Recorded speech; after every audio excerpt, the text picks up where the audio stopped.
we have a little bit of...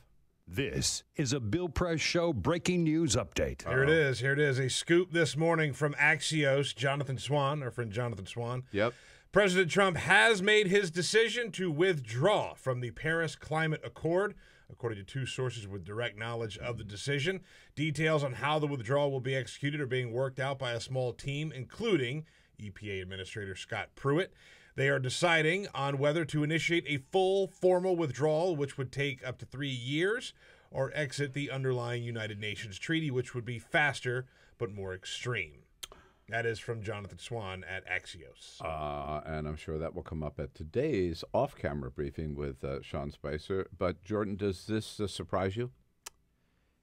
Not really. I think that President Trump has signaled he wants to roll back most of President Obama's top, policy accomplishments, and this is one of them. So, he brought in Scott Pruitt, who is, won't even acknowledge that humans are the primary cause of climate change.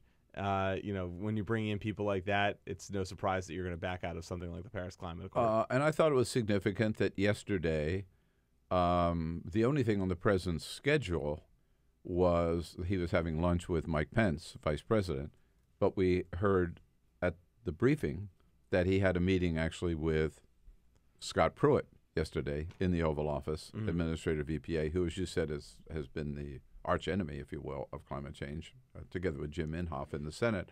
And when the one question that came up, Jamie, if we can, the one question about climate change in the briefing was not so much about Paris, but just about the basic truth or substance of climate change.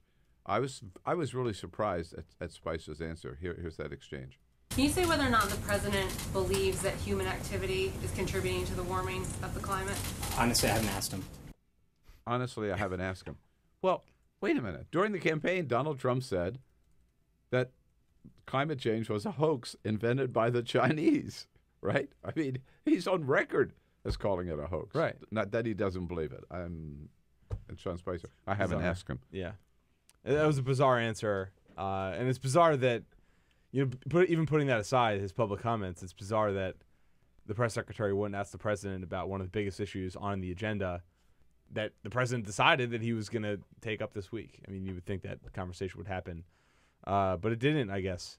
And look, this is another policy that he promised to roll back. So if he didn't exit the accord, that would be breaking a promise to his campaign supporters, and that's something he's been reluctant to do on some of the policy areas that he's focused on. Well, I also thought it was pretty clear that if Donald Trump is at NATO and he's at the G7 and they are taking action to reaffirm our allies, to reaffirm their commitment to the Paris Accord, and he refuses to sign on and says, I'm going to make a decision next week, it was pretty clear to me what his decision was going to be. Otherwise, he would have taken the moment to stand together in solidarity with them. And the fact that he didn't, I thought was pretty clear. Yeah, he wasn't going to go back here and say, oh, by the way, I agree with you, right? Right. Yeah. That's a good point.